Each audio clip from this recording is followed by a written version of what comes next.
অতি সম্প্রতি নির্বাচন কমিশন আগামী স্থানীয় সরকার নির্বাচনের ব্যাপারে কিছু রিকমেন্ডেশন তারা তৈরি করেছেন। তার মধ্যে গুরুত্বপূর্ণ একটা হচ্ছে এমপিওভুক্ত শিক্ষক যারা স্কুল, কলেজ, মাদ্রাসা, বিভিন্ন শিক্ষা প্রতিষ্ঠানে যারা সরকারি বেতনের একটা অংশ পান, সেই শিক্ষকরা নির্বাচনে অযোগ্য হবেন, এভাবে তারা একটা রিকমেন্ডেশন এখানে তৈরি করেছেন। আমরা মিডিয়ার মাধ্যমে বুঝতে পেরেছিলাম যে সরকারের কাছে তারা পাঠিয়েছে এবং মিনিস্ট্রিতে এটা বিচার বিবেচনার জন্য অপেক্ষায় আছে। আজকে ওনারা এটা স্বীকার করলেন যে হ্যাঁ, আমরা এটা রিকমেন্ডেশনে আমরা একমত হয়েছি, সেটা এখনো আমরা সরকারের কাছে পাঠাইনি, এই কথাটা ওনারা আজকে বললেন। তো ওনারা মুখের পরে চিফ ইলেকশন কমিশনারের উপস্থিতিতে কথা বললে তো এটাই আমরা বিশ্বাস করলাম।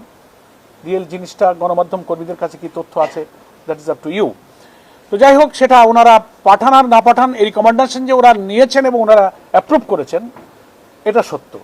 আমরা এটারও তীব্র আপত্তি জানিয়েছি এবং আমরা এখানে সাংবিধানিক অনেক প্রশ্ন তুলেছি। এখানে নাগরিকদের যে অধিকারের প্রশ্ন, আর্টিকেল 27, 26 বিভিন্ন ধারায় তার যে সমস্ত অধিকারের প্রশ্ন তোলা হয়েছে, সেখানে তার রাজনীতি করার ক্ষমতা, নির্বাচনে অংশ নেওয়ার ব্যাপারে বাংলাদেশের স্থানীয় সরকার নির্বাচনের সুদীর্ঘ ইতিহাসে স্কুল, কলেজ এবং শিক্ষা প্রতিষ্ঠানের শিক্ষকরা নির্বাচনে অংশ নিয়ে থাকেন। This is first time. এমন কি হলো?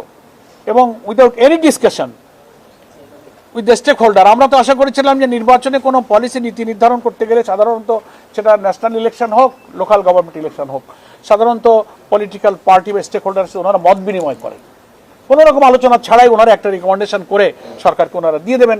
এসব প্রশ্ন তুলেছি।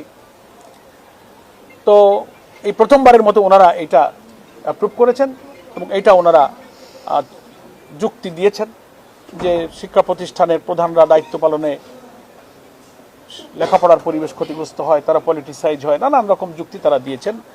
আমরা বলেছি দেশের নাগরিক সবাই আমরা ভোটার। সংবিধানে এমপিওভুক্ত প্রতিষ্ঠানের লোকদের চাকরি তো নিষিদ্ধ, রাজনীতি করা তো নিষিদ্ধ নেই। এবং জাতীয় নির্বাচনের ক্ষেত্রে এমপিওভুক্ত শিক্ষকদের নির্বাচনের ব্যাপারে তো আপনারা কোনো বিধিনিষেধ আরোপ করেননি, তারা তো ইলেকশন করছেন। প্রশ্ন করলাম যে সেটা কি আপনারা করেছেন? বল না, আমরা শুধু লোকাল গভর্নমেন্ট ইলেকশনের জন্য এই নীতিমালাটা অ্যাপ্রুভ করেছি। তাহলে কি হলো?